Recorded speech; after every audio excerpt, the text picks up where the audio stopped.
buku Al-Minhaj Syarah Sahih Muslim. Al-Imam Nawawi tegas dalam hal ini menjelaskan ayah dan ibu Nabi SAW di neraka Jahannam. Oleh karenanya, di antara dalil yang menguatkan bahwasanya ayah dan ibu Nabi SAW di neraka Jahannam, ya, bahwasanya Nabi saya tidak pernah mendapati doa Nabi mohon ampun buat ayah ibunya.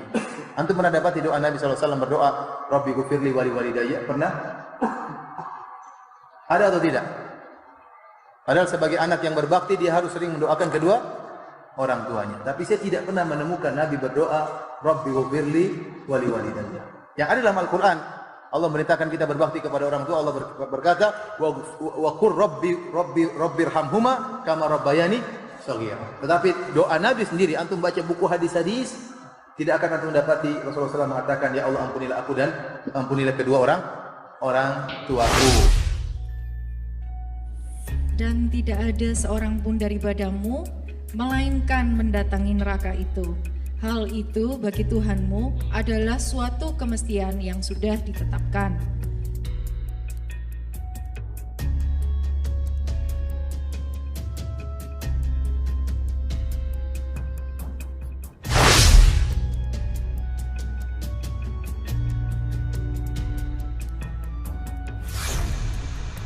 Jadi kepada tetamu-tetamu Allah yang mulia,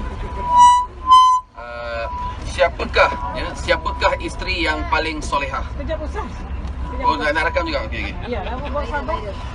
Dah viralkan di YouTube. Jadi isteri yang paling solehah ialah isteri yang akan melakukan perkara yang paling disukai oleh suaminya. Maka apakah perkara yang paling disukai oleh suaminya? Iaitu berkahwin seorang lagi. Maka isteri yang solehah, dia akan tolong suami dia untuk melaksanakan perkara yang paling disukai oleh suaminya.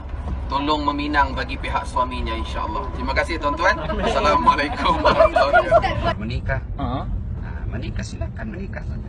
Poligami. Bahwa banyak orang mampu, ketua HIPMI, ketua Kadin, akhirnya nanti masuk neraka. Kenapa? Karena satu istrinya. Ditanya, berapa rumahmu? 4. Mobil? 3. Haji, alhamdulillah sudah, bahkan tiap tahun pergi umroh. Zakat sedekah, lengkap, saya bangun masjid itu. Alhamdulillah, kau masuk surga. Pas mau masuk surga dipanggil, tunggu, kata malaikat, ada lagi satu pertanyaan. Apa, berapa istrimu? 1. Kenapa bisa 1? Kau orang mampu. Mobilmu saja banyak, rumahmu banyak. Kenapa 1 istrimu? Kau orang mampu. Orang mampu harus banyak istri. Dia bilang, saya takut sama istriku Tuhan. Ini yang menjawabkan kau masuk neraka. Kau lebih takut sama istrimu daripada sama Tuhan. Tidak benar. Saya ulangi, tidak benar bahwa Nabi Muhammad sudah dapat jaminan sorga. Sorga itu hak prerogatif Allah. Oke, prerogatif. Ya toh? Ya. Memang kita yakin bahwa beliau ini. Kenapa saya katakan begitu? Pernah ada seorang sahabat Nabi dikenal orang baik. Terus teman-temannya di sekitarnya berkata, bahagialah engkau akan mendapat sorga. Nabi dengar. Siapa yang bilang begitu tadi? Nabi berkata, tidak seorang pun yang masuk sorga karena amalnya. Kamu berkata dia baik, amalnya jadi jamin sorga hak prerogatif Tuhan. Terus ditanya, kamu pun tidak, wahai Nabi Muhammad? Saya pun tidak.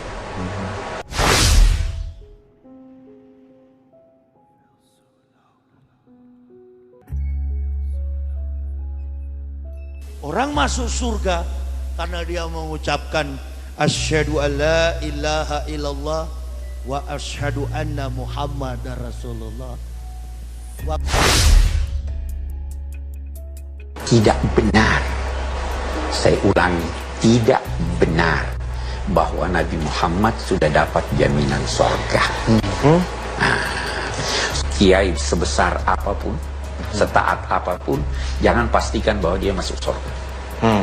Sebaliknya, manusia sedurhaka apapun, jangan pastikan bahwa dia pasti masuk neraka. Karena itu hak prerogatif Tuhan.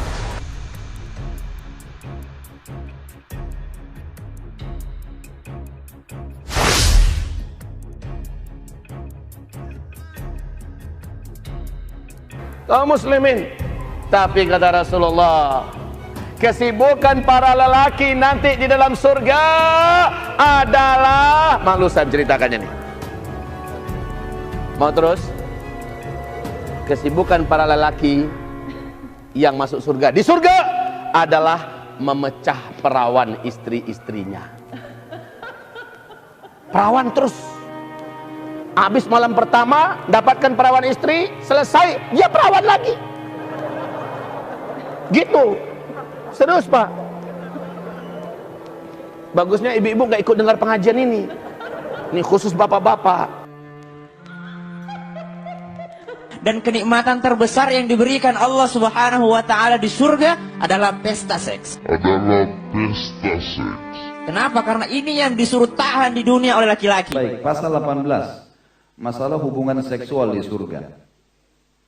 Beranjak daripada surah Az-Zukhruf ayat 71. Allah Subhanahu wa taala berfirman, "A'udzubillahi minasyaitonirrajim wa fiha ma tashtahihil anfusu wa taladzul a'yun." Di dalam surga terdapat segala apa yang diinginkan oleh hati dan sedap dipandang oleh mata. Hadis Nabi SAW riwayat Nasa'i dalam Sunan Kubra dengan sanad sahih, sebagaimana juga disebutkan oleh Hafidz Al-Iraqi dalam Takhrijul Ihya nomor 3007. Zaid ibn Arqam radhiyallahu anhu menuturkan, seorang laki-laki ahli kitab datang menemui Nabi seraya berkata, "Wahai Abul Qasim, engkau menyangka bahwasanya ahli surga akan makan dan minum?" Beliau sallallahu alaihi wasallam menjawab dengan tegas, "Ya, demi zat yang jiwaku berada di tangannya, kamu sungguh akan diberi kekuatan 10 lelaki dalam hal makan." Maaf, 100. Kekuatan 100 laki-laki. Semua laki-laki akan memiliki kekuatan 100 laki-laki. Jadi yang lemah-lemah nggak masalah di dunia. Dalam hal makan, minum, dan seksual. Anas radhiyallahu anhu meriwayatkan sabda Nabi SAW, seseorang mukmin di surga diberi kekuatan demikian dan demikian dalam hal hubungan jima atau seksualnya. Ditanyakan, wahai Rasulullah, apakah ia mampu demikian? Beliau menjawab, ia diberi kekuatan 100 pria. Jadi ini berarti menandakan dia bisa memenuhi kebutuhan pasangannya walaupun jumlahnya banyak. Wanita ahli surga menghibur para suami. Dan hiburan mereka selain pelayanan-pelayanan, penampilan yang bagus, mereka juga bernyanyi. Para bidadari mengucapkan lantunan nyanyian, gitu kan? Tapi di sini yang lebih kuat pendapat ulama mengatakan tanpa menggunakan alat musik. Di pasal 19 disebutkan nyanyian bidadari di surga. Tentu teman-teman sekalian di pasal 18, pasal 17 sebelumnya, pasal 19 ini kalau mau lebih rinci ada buku Ibnu Qayyim rahimahullah. Yang saya pernah sebutkan judulnya Tamasya ke Surga. Itu rinci sekali.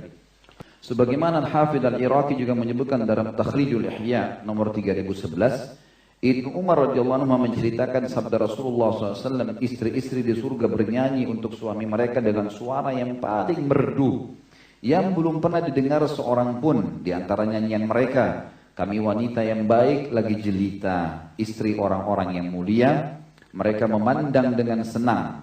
Dan juga di antara nyanyiannya kata Nabi SAW, kami abadi dan tidak akan mati, kami bisa dipercaya dan tidak akan berkhianat, kami bermukim dan tidak akan pernah bepergian. Dan ini kata ulama, kalau ada penduduk dunia wanita yang mau seperti bidadari, ini cirinya. Mereka menjaga kecantikan dan kejelitaan mereka dengan tidak banyak keluar rumah, kecuali di waktu hal-hal yang darurat. Mereka memuliakan suami mereka, selalu dijadikan sebagai banggaan suaminya, bukan dijadikan sebagai musuh. Kemudian mereka juga selalu berdandan, karena dikatakan mereka memandang dengan senang. Sama dengan hadis Nabi SAW yang sahih, wanita ahli surga yang kalau kau pandang padanya kau akan merasa tentram, dan kau perintahkan maka dia akan menjalankan. Siapkan bagi hamba-hambaku di surga kenikmatan-kenikmatan yang tidak pernah dilihat oleh mata mereka, tidak pernah terdengar oleh telinga mereka, dan tidak pernah terbetik dalam hati-hati mereka. Betapapun Anda menghayalkan kecantikan bidadari, betapapun Anda menghayalkan betisnya bidadari, wajahnya bidadari, pasti hayalan Anda akan salah. Setelah kita mengetahui bagaimana, ini sekedar cuplikan ya tentang sedikit dari sifat-sifat bidadari. Oleh karenanya wajar jika Allah Subhanahu wa taala menyatakan hum fi syughulin faqihun. bahwasanya para penghuni bidadari bersama para penghuni surga bersama para bidadari sibuk tatkala di surga karena keelokan dan kecantikan para bidadari tersebut.